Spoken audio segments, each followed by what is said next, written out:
आज हम पढ़ने वाले हैं contribution of atoms in different unit shells. अलग अलग यूनिट शेल्स में एटम्स का कंट्रीब्यूशन कितना रहता है, कितने एटम प्रेजेंट रहते हैं पर यूनिट शेल।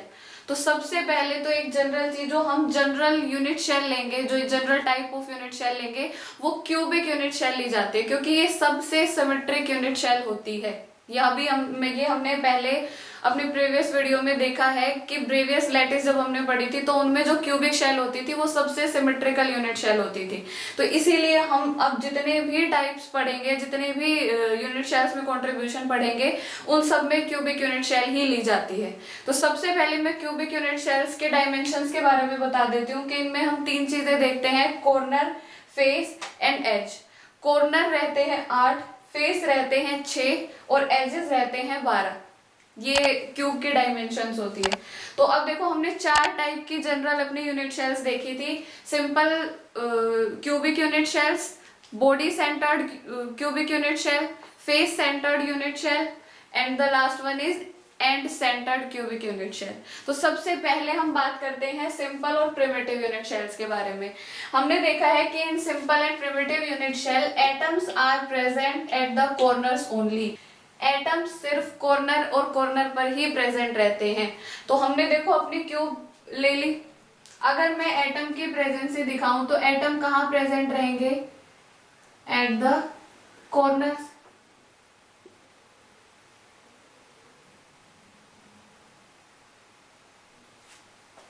Like this. अब देखो, इनमें देखते हैं कि एटम्स का कंट्रीब्यूशन कितना रहेगा और कैसे रहता है। हम किसी भी एक कॉर्नर पे कंट्रीब्यूशन देख लें, और क्यूब में 8 कॉर्नर रहते हैं, उस कंट्रीब्यूशन को अगर 8 से मल्टीप्लाई कर दें तो ये ओवरऑल कंट्रीब्यूशन आ गया इन सिंपल और प्रिमिटिव यूनिट शेल। तो हमने एज्यूम कर लिया अपना कॉर्नर ये, और ये हमने एटम कर दिया अरेंज एट दिस कॉर्नर। अब देखो, अगर इस एटम की बात करें तो क्या ये एटम सारा ही इस यूनिट शेल में कंज्यूम हो रहा है? नहीं, ये एटम सारा इस यूनिट शेल में कंज्यूम नहीं हो रहा। अब देखो कंट्रीब्यूशन कैसे देखेंगे इसका। अब मान लो ये डायमेंशंस को या ये एक्सिस को मैं आगे ऐसे बढ़ा दूं, ये इधर, ये इधर।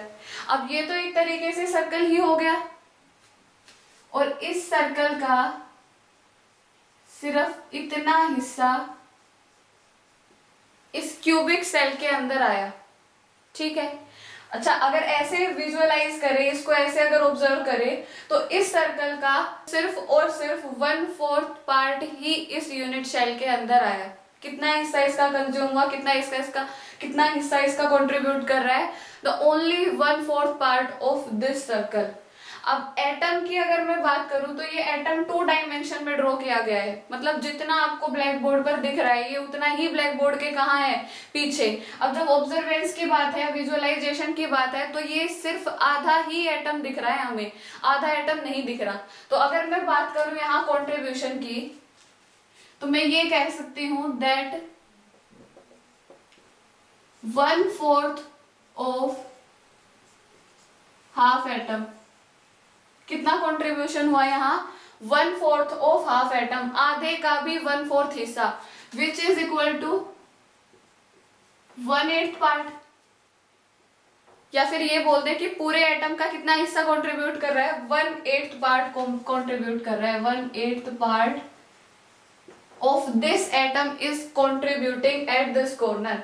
सिर्फ इस कॉर्नर पे इसका 1/8 पार्ट ही कंट्रीब्यूट कर रहा है। अब टोटल कंट्रीब्यूशन अगर देखें, टोटल कंट्रीब्यूशन की अगर बात करें, तो हमारे पास कॉर्नर कितने हैं? 8, और एक कॉर्नर पर कंट्रीब्यूशन कितना है? 1/8। तो टोटल कंट्रीब्यूशन आ गया हमारे पास 1 एटम पर यूनिट शेल। यहां पर कंट्रीब्यूशन कितना आ गया? 1 एटम पर यूनिट शेल। तो जब भी हम इस क्यूबिक शेल में या इस क्यूब में अगर कॉर्नर पे एटम की बात करें, तो कॉर्नर पे जो कंट्रीब्यूशन रहता है एटम का, वो केवल 1 एटम पर यूनिट शेल रहता है। हुआ क्लियर ये? The second type of unit shell is are body centred unit shell. Okay. In body centered unit shell, atoms are present at corners as well as in body. अभी हमने देखा that at corners the contribution of atom per unit shell is 1. अब देखो body का contribution देखते हैं. हमने लिया क्यूब.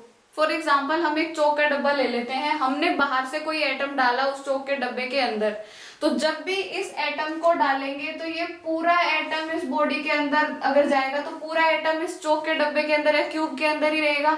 दैट मीन्स इस एटम का सारा हिस्सा कहाँ कंट्रीब्यूट कर रहा है, इस यूनिट शेल में या इस क्यूब में कंट्रीब्यूट कर रहा है. तो हम यहाँ पे कंट्रीब्यूशन कितना बोल सकते हैं, 1 एटम. अब टोटल कंट्रीब्यूशन की बात करें तो हम इन दोनों को क्या कर देंगे, plus, which is are 2 atom per unit shell. In BCC cubic shells, BCC unit shell, the contribution of atom per unit shell is 2 atom per unit shell. The third one is our face centered. Third one is our face centered unit shell. हमने पढ़ा है that in face centered unit shell atoms are present at corner as well as on the faces. In face centered cubic shell atom present रहते हैं at the corners and as well as the face. face पे भी present रहते हैं. हमने अब इन सारी cubic shells में देखा, इन सारी टाइप ऑफ यूनिट शेल में देखा that at corner the contribution of atom is 1 atom per unit shell. और अगर फेस की बात करें तो वो देखो, हमने अपनी फेस अज्यूम कर ली, इनमें से कोई भी एक फेस अज्यूम कर ले हम जिसपे एटम को प्लेस करेंगे, जिसपे एटम को पोजीशन किया जाएगा. अब टोटल फेस है 6, जो कंट्रीब्यूशन एक फेस पे आएगा उसको 6 से मल्टीप्लाई कर देंगे, दैट्स इट, हमारे पास टोटल कंट्रीब्यूशन ऑफ एटम आ जाएगा.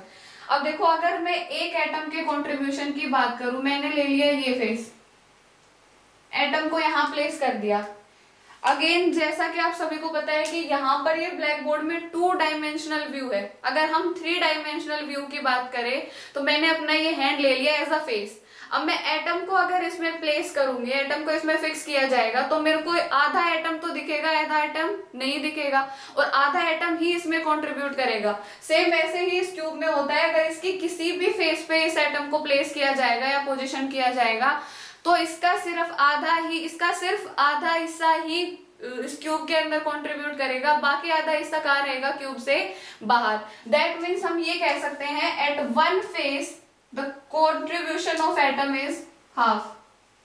एक फेस पे एटम का कंट्रीब्यूशन कितना रहता है, हाफ, उसका आधा ही हिस्सा कंट्रीब्यूट करता है. और टोटल फेस हमारे पास कितने हैं, 6, तो ये कंट्रीब्यूशन कितना आ गया, 3. तो टोटल कंट्रीब्यूशन कितना आ जाएगा यहाँ पर, 1 + 3 which is 4 atom per unit shell. Okay, in face centered the contribution of atom is 4 atom per unit shell.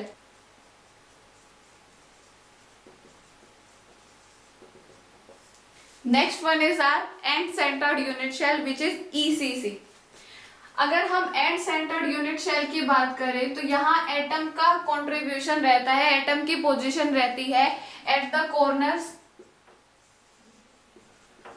as well as 2 opposite face. किन्हीं 2 ऑपोजिट फेस पे एटम को रखा जाता है, एट 2 ऑपोजिट फेस. ओके, इतने सारे unit shell में हमने देखा that at corner the contribution of atom is 1 at all corners.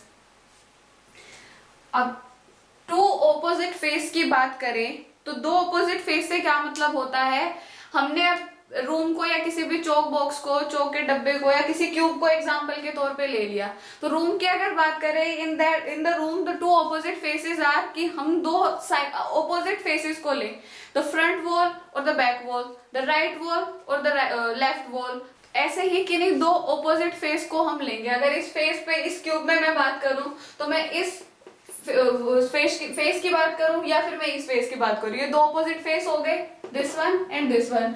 अगर मैं और दो ऑपोजिट फेस की बात करूं तो ये फेस और ये फेस, ऐसे ही ये सामने वाला और ये पीछे वाला, दिस वन।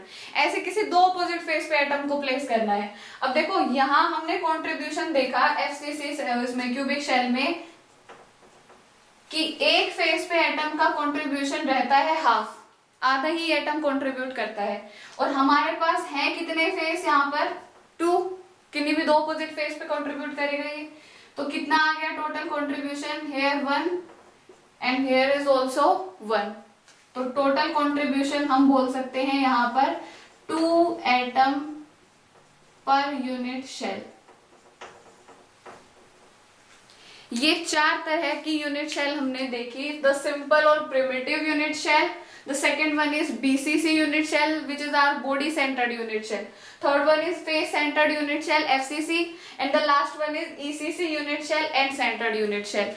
हमने देखा कि इन सिंपल और primitive unit shell atoms are present at the corners only, atom सिर्फ और सिर्फ प्रेजेंट पर ही अवेलेबल रहते हैं।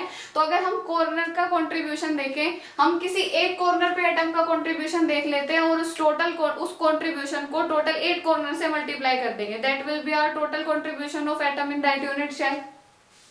हमने इस पोजीशन पर अपने एटम को प्लेस कर दिया, ये एटम प्लेस करा। अगर इस एटम में हम बात करें तो इसका सिर्फ इतना हिस्सा ही कंट्रीब्यूट कर रहा है, बाकी सारा कहाँ है, इस क्यूब से बाहर, इस यूनिट शेल से बाहर। तो मैंने ये एक्सिस ड्रॉ कर दिए जिससे इजीली ये पता चल जाए कि इसका कितना अमाउंट या कितना एरिया इसका कवर अप हो रहा है, कितना एरिया इसका इस क्यूब में कंट्रीब्यूट कर रहा है। अगर हम इस एटम को ऑब्जर्व करें तो इसका सिर्फ 1/4 पार्ट ही कंट्रीब्यूट कर रहा है। और ये जो हमने डायग्राम बनाया है ये 2 डायमेंशन में है, जिसका मतलब कि हमें आधा ही हिस्सा विजिबल हो रहा है, आधा कहाँ है, ब्लैक बोर्ड के उधर। तो मैं अगर आधे एटम की बात करूं देन आधे का भी 1/4 part which is 1/8 part is contributing here. यहाँ पर कितना हिस्सा कंट्रीब्यूट कर रहा है, 1/8 पार्ट कंट्रीब्यूट कर रहा है। तो एक कॉर्नर पर कंट्रीब्यूशन था 1/8, टोटल कॉर्नर होते थे अपने 8, तो हमने मल्टीप्लाई कर दिया, then it will come 1 atom per unit shell. ऐसे ही सेम हम बात करते हैं बीसीसी, एफसीसी एंड ईसीसी की।